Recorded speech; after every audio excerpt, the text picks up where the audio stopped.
Oke, selanjutnya ada beberapa tips, beberapa jalan untuk aktualisasi diri. Ini dari Maslow.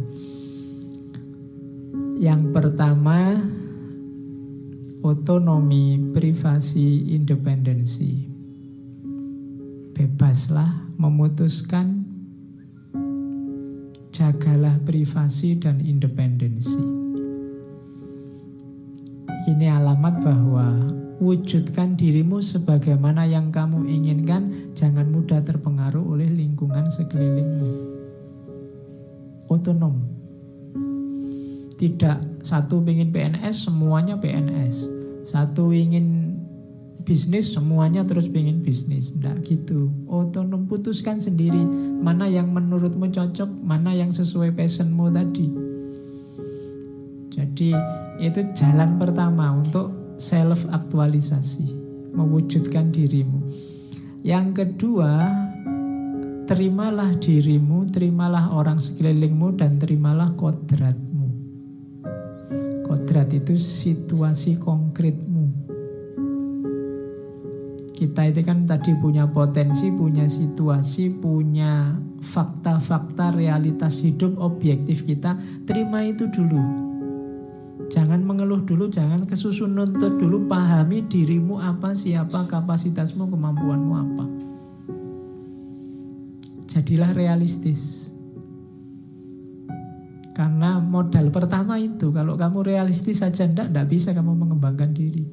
Kenyataan dirimu kamu tidak tahu, ya susah kamu mengembangkan diri. Kalau kamu miskin, diakui dulu, saya tidak terlalu banyak harta Pak, tapi saya punya tekad. Kalau kamu tidak terlalu cakep, diakui saja. Kalau wajah sih saya pas-pasan Pak, tapi kesetiaan misalnya. Loh, ya, itu namanya realistis. Jangan menipu diri. Ngomong apa adanya.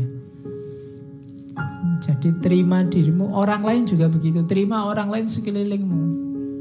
Kalau enggak nanti kamu sumpek sendiri, enggak bisa memulai perjuangan karena kamu enggak terima dengan orang sekelilingmu. Maumu orang-orang itu kayak saya semua, toleran semua, terbuka semua, enggak bisa.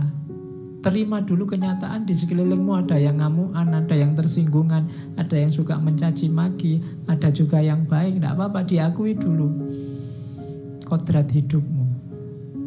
Itu baru kamu bisa merancang strategi untuk mengembangkan diri. Kalau membaca dirimu saja tidak bisa, atau sudah bisa tapi tidak bisa menerima, susah kamu mengembangkan diri. Anak desa diakui saja anak desa, yang kota diakui saja kota, tidak masalah. Yang cakep diakui bahwa sebenarnya saya lumayan, yang jelek juga diakui, sebenarnya saya juga tidak jelek-jelek amat. Tidak apa-apa. Jadi itu namanya realistis. Oke, otonom, realistis. Yang ketiga apa? Spontan, sederhana, wajar. Jadi ini kadang-kadang orang susah ya. Untuk spontan itu apa adanya. Ya, ya. Kalau tidak, ya tidak. Suka, ya bilang suka. Tidak suka, ya bilang tidak. Hidup yang tidak basa-basi. Hidup kita kan sering basa-basi. Kadang-kadang demi tradisi, demi menjaga perasaannya orang, demi itu tidak akan bahagia dan tidak akan bisa mengaktualkan dirimu yang sebenarnya. Tidak usah basa-basi. Temenmu mungkin sukanya kopi, kalau kamu pinginnya teh, bilang aja saya pingin teh.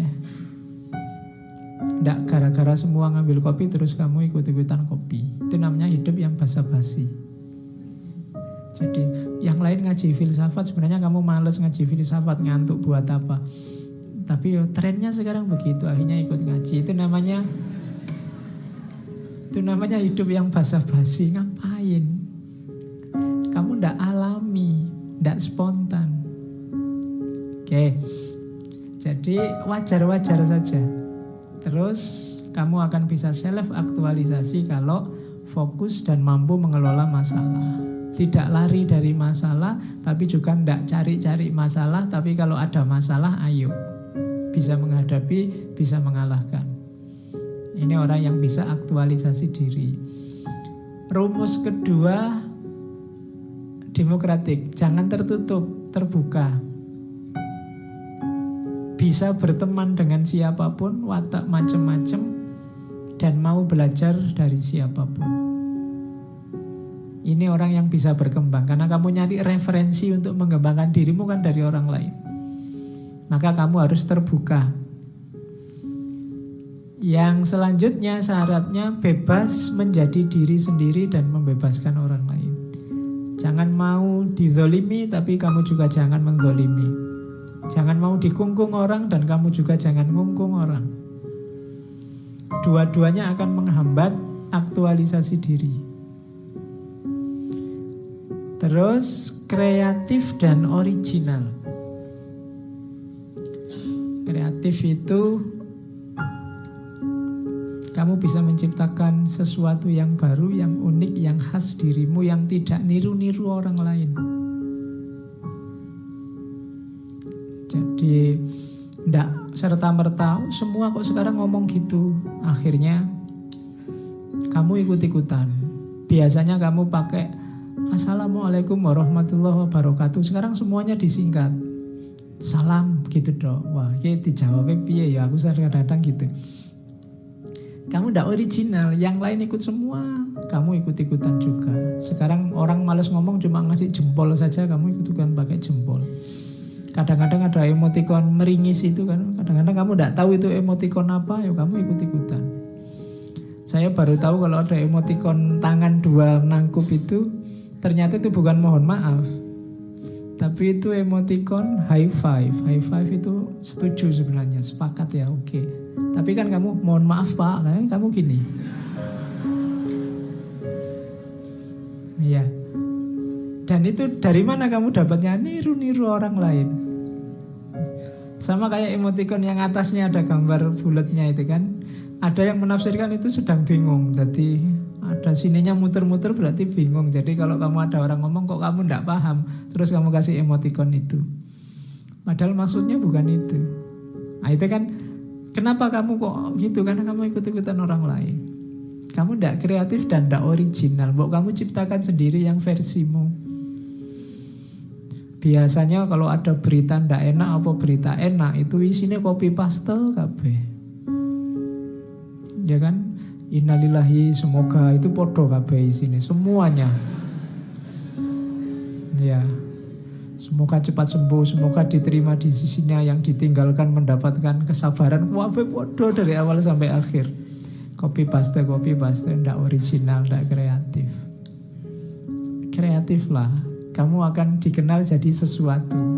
Karena setiap pribadi itu unik. Kalau dia kreatif sesuai jati dirinya, dia akan jadi sesuatu. Tapi kalau kamu hanya ikut sekelilingmu, ya kamu tenggelam dalam kerumunan, kamu tidak akan kelihatan. Koyo liyane padha wae. Jangan jadi orang yang seperti yang lain, yang unik, khas dirimu. Kamu akan dicari orang.